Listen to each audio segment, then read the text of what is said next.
Hello! Here we are in a very different venue than usual.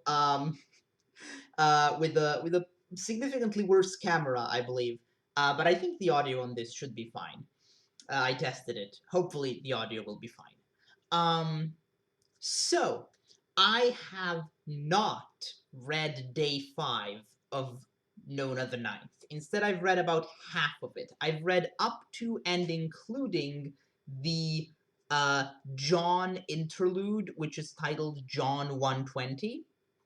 Um, and I've decided to stop reading here and put my thoughts into video form because, frankly, I already have so much to talk about that I feel like if I try to shove it all into one video, it will be very overwhelming and be very long as well. And I'll definitely miss something. So, let's talk about this little section here. We are in full Tamsyn Muir climax mode. Um, Things are happening at a rate that is frankly exponentially faster than even the previous two books did in their endings. Um, just in this one small section, so much has happened already. Um, Basically all the secrets that existed between our major characters have all come out by this point. Um, we suffer and Pash know everything that's going on with Palamedes. They know Nona has told everyone that she suspects that she's dying. Um, they've told Nona about Gideon and Harrow, like she knows the names of the people she's supposed to be. Uh, and that's just like the revelations that we as readers already knew about. That's not even accounting for the new revelations, such as the fact that the reason Nona's description of Ianthe when she showed up in her in like the video feed earlier in the book, the reason that felt so weird to me, and the reason I felt that Nona was a bit confused about Ianthe's gender, maybe, and also that the description just didn't sound like Ianthe to me, is because Ianthe isn't in her body. She's piloting Nabirius's corpse, which is deeply distressing, both from the perspective of, like, what does it say about her own, like, where her own mind is, that she's even able to do that and be super chill about it. And also, obviously, from the fact that Corona is the person who sees this and is eh, horrified as expected. Although, because it's Corona, just like back in the first book when she was horrified about Ianthe eating Nabirius for all the wrong reasons, now again she's kind of horrified for all the wrong reasons. Like, there's the whole exchange where Corona is like, you don't even know how to fix his hair. He needs to have a pompadour. And Deontay is kind of just like baffled that that's what she's focusing on right now. But that, I think that's very much in character for Corona as we know her.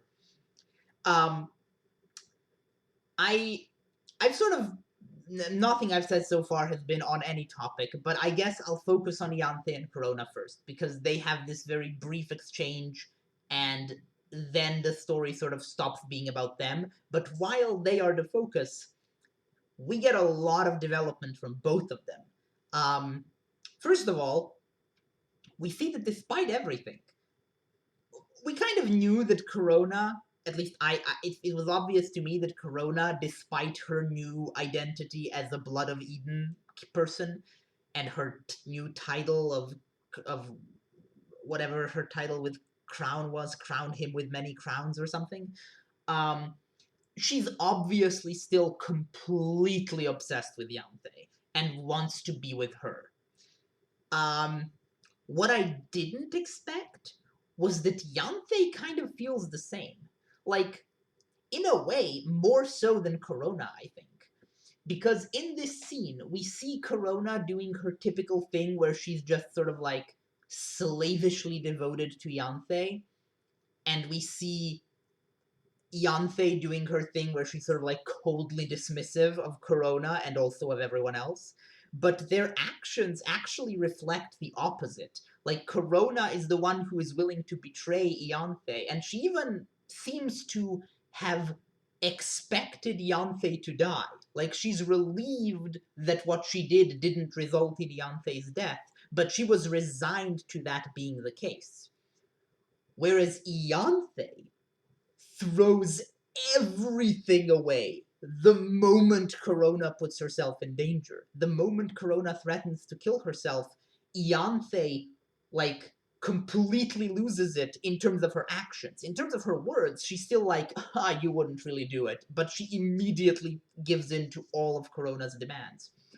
Which is interesting. It's like this whole dimension to their relationship I hadn't realized is that, like, the way they act towards each other and the way that they actually feel towards each other might be, like, opposite to each other, which is fascinating. I did not see that particular, like, twist to those characters coming. And it's so well executed because it's not made blatant. Like, I only realized that that's what had just happened, like, after I read those chapters and I was thinking back to them. I was like, oh my god, that's what those chapters were actually doing. So yeah, that's great. Oops. Focusing on just Ianthe, though, I hadn't really thought about the fact that Ianthe might be a truly terrifying villain now that she's, like, the last lictor, basically. Her whole speech about the boot, which I'm actually going to read out loud now. So she says, "It's called the boot, my darling. Did they teach you nothing in that terrorist cell of yours? It's called applying the fucking boot, and I'm going to teach God all about it. He's been very hands-off for the past myriad. Lazy, frankly. And now he's reaping what he sowed. It's called fear. I have seen fear, and I understand it now. And I am going to become wonderfully versed in its transmission. I am the saint of awe." I think that's like, I hadn't really thought about the fact that Ianthe's sort of insane ambition, like the fact that she realized how the mega theorem works back in Gideon the Ninth and immediately kills Nibirius without a moment's hesitation. I hadn't really thought about the fact that that actually makes her very different from the other lictors, because we now know that the other lictors only became lictors incredibly reluctantly because they thought it was necessary to save the world, and they feel terrible about it, and they're very conflicted about everything they're doing, whereas Ianthe isn't. Ianthe is more committed than John in some respects, which is saying a lot. I think Ianthe, I'm kind of beginning to wonder if by the end of the last book, Ianthe might end up being the main antagonist of this series, actually, rather than John. Because right now, obviously, it seems like it's John, but I wouldn't be surprised if John can be talked down from his course, but Ianthe can't.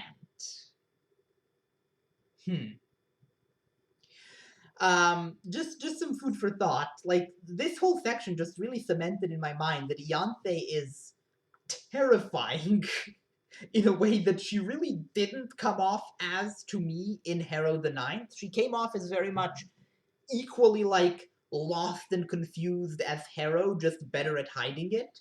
Now she's, like, in control. Speaking of people who are definitely not in control, but who act like they are, Gideon. Gideon's back? Like, we've got Gideon, both her body and her mind together. Like, the entirety of Gideon is just back. I mean, she's undead, like, her body is dead and raised by John and upgraded by John, but it's just Gideon. I didn't see that coming, frankly. I felt for sure that the body did not contain her soul. I did suspect, I have suspected for a while just because it would be the most surprising thing. I suspected that Nona was going to end up not being Harrow and not being Gideon, just because either of those options have been set up, and I feel like Tamsyn likes to end her books with something that has not been set up. So while I still don't know who Nona is, it's been pretty explicitly confirmed at this point that she is not Harrow, and it has been very explicitly confirmed that she is not Gideon. So I have no idea who she is, but she's not either of those people. And I'm actually probably not going to talk about Nona that much here, but I'm gonna start with Gideon. So Gideon is different than I thought she would be. She seems, well, first of all, she seems very chill about Harrow being missing and Harrow's body showing up with another person inside it. I kind of expected her to have a stronger reaction to that. Nona says from her body language that she is incredibly sad, the saddest person Nona has ever seen, which might indicate that she's kind of like just given up out of despair. But that doesn't sound right for Gideon Nav, and also it doesn't really reflect her behavior, her words and actions so far in this book. So I don't really know what to expect of Gideon going forward. I will say it is incredibly good to have her back. There is, I did like Nona as a protagonist, and I still do. In many ways, I think Nona might be my favorite of the three protagonists we've had so far.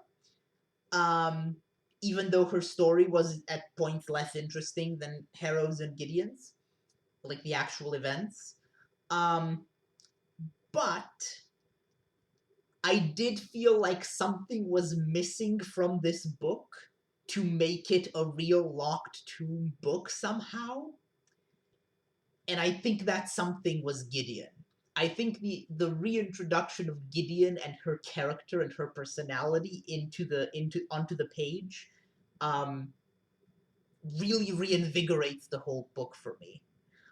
Which again, not to say that everything so far has been bad. Far from it. I love this book, but Gideon adds something unique. I think she's such a fun character to read. Frankly, um, I do think I would be even more excited to have Harrow back, just because I think Harrow is a more complicated and like layered character to read about.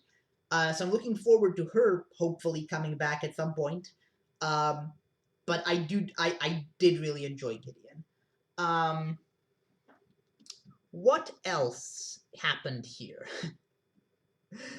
uh, yeah, let's actually briefly talk about Nona. So Nona uh, knows more about herself than she's letting on. First of all, she reveals in this section that she's dying and that she's known for a while. I'm assuming that's what she told Hot Sauce like 2 days ago. Um, which is interesting. I don't know why she's dying. Presumably, I'm gonna assume Palamedes might be right, and it's just because she's the wrong soul in the wrong body, and these things are incompatible. I still don't know if this has anything to do with her eating disorder or what. I don't know what to expect of the whole food thing. That still hasn't really been resolved. Um, but it is increasingly becoming obvious that the body wants her out of it. And indeed, there's several moments here where uh, Nona reacts to things in ways that Harrow would. rather than in ways that Nona would. And I don't think this is actually meant to indicate that Nona is secretly Harrow and has just lost her memories. I think what's happening here is that the Harrow's central nervous system is sort of reasserting itself, because the our personality, our mind, is not contained just in our consciousness up here. It's spread throughout our entire nervous system. Our nervous system is sort of built around who we are as a person. And you can't just that's one of the big issues that prevents brain transplants and head transplants from really working, is the fact that you can't you can't deal with the fact that so much of the person is in the body, not just in the head. So I'm wondering if what we're seeing here is Harrow's nervous system, her limbic system, and so forth, reacting in ways that Harrow would, even though Harrow is not the current occupant of the body. That's interesting. The other thing that's interesting about Nona here is that at the end, she kind of starts acting in a really weird way at the end here. She picks up a sword and goes out to basically confront the resurrection beast, which is attacking the planet now. She goes out on top of the truck to confront the resurrection beast, and she's very much not behaving like Nona. She's saying things like Nona would say them in sort of this very sort of innocent, childlike way, but in many ways it's very clear that she does know what she's doing. So whoever Nona is, I think I don't necessarily think it's true that she doesn't know anything except what's happened to her during the past 6 months. Something tells me that Nona has maybe been lying to both Cam and Pyra and to the reader this whole time about how much she knows about herself. Which is it's an interesting writing choice. It's a level of unreliable narrator that, I mean, Harrow the Ninth kind of did it, but she also removed it from her own brain. And here it seems like Nona is actually aware of what's going on, in a way that I was not aware that she was aware. Before all that, however, there's a scene where Nona is supposed to use her regenerating limbs to break through a bunch of wards. Basically, she lets a bunch of necromantic wards destroy her hands. And then her hands rapidly regenerate, and that eventually short circuits the necromantic wards. She does this to get to Gideon's body. And after that happens, there's this bit. She wanted to shout. She wanted to be listened to. She wished the barrier had taken her hands. She wished she had thrust herself into it, become that big, seething mass of flesh and meat and tendrils, ruined her body, just melted it, come back messed up, so that nobody could want her body but her, so that it would be hers and nobody else's. And there's two ways to read this. Either Harrow is just very anxious about the fact that it's now becoming increasingly clear to her that Palamedes and Pyra want to kick her out of her body so that they can bring Harrow back, basically. Obviously, they do love Nona, I think, at this point, but their goal is and always has been her replacement. And I think she's now aware of that, and that's causing obviously a lot of upset and horror in her, as it would anyone.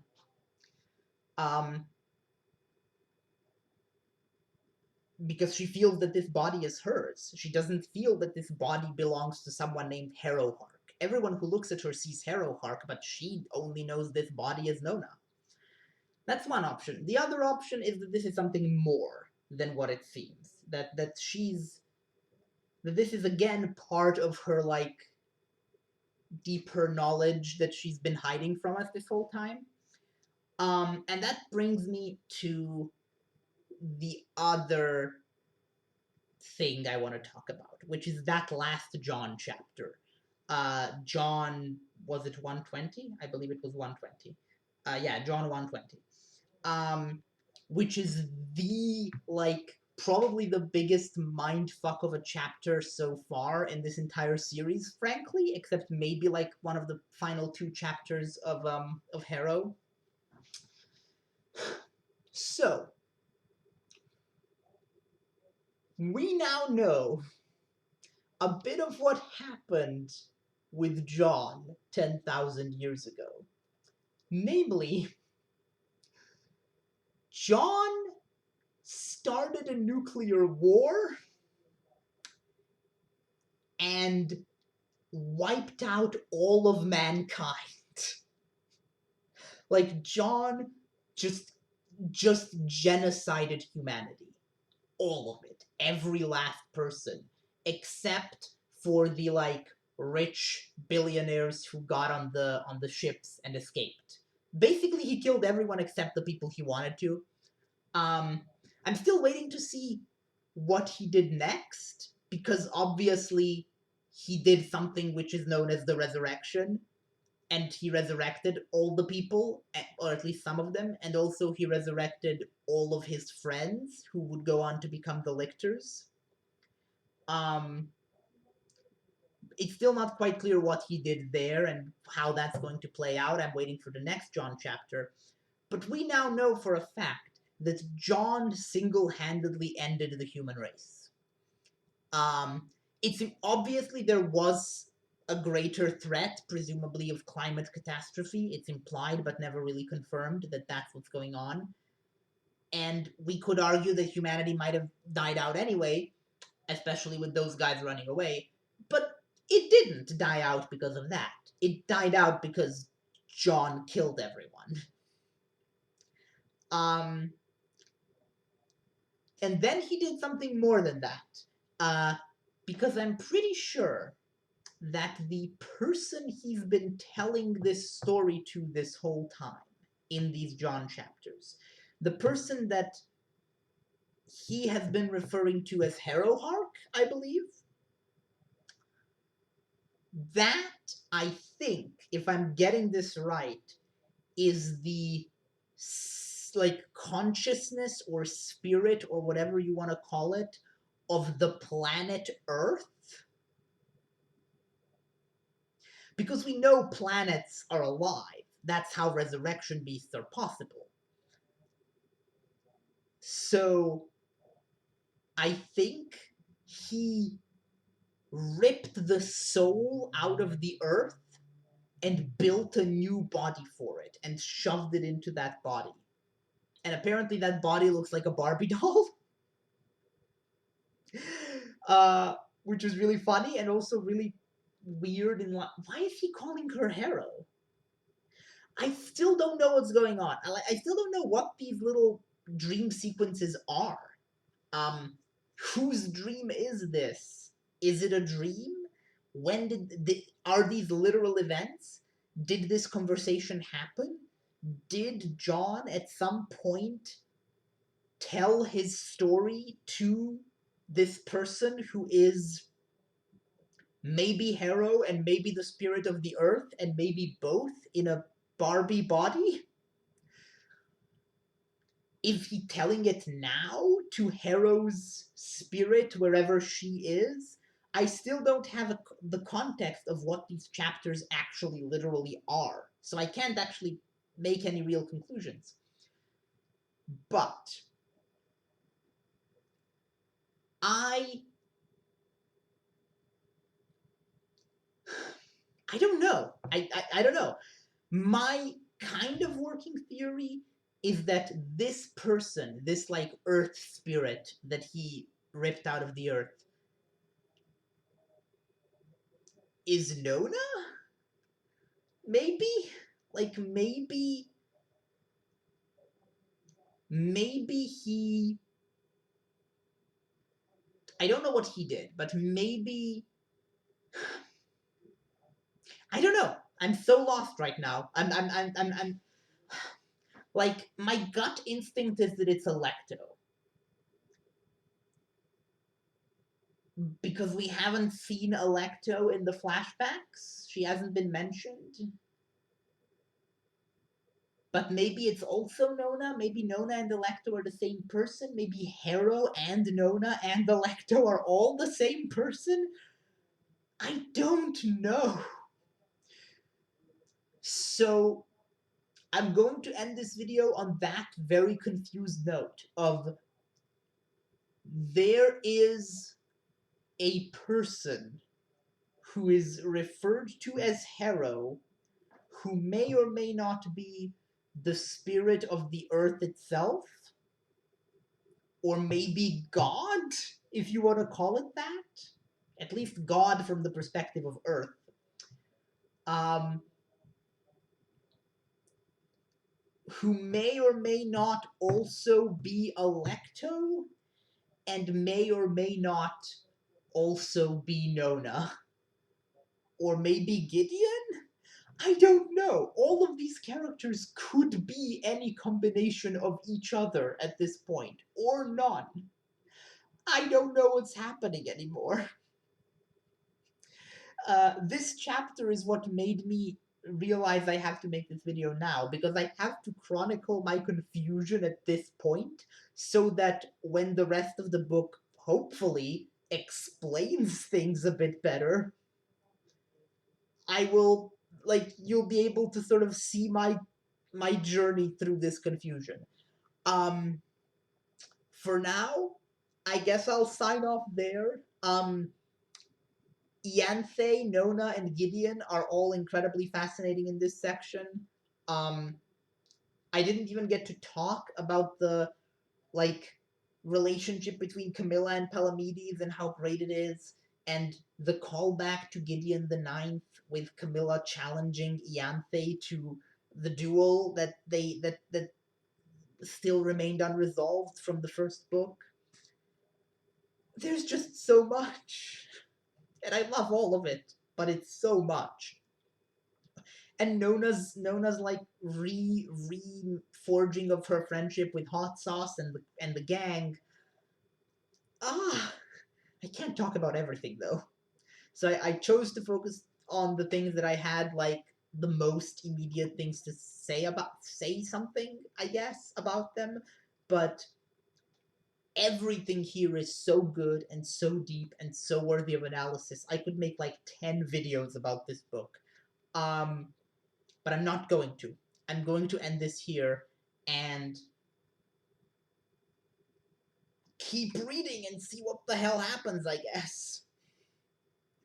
Bye.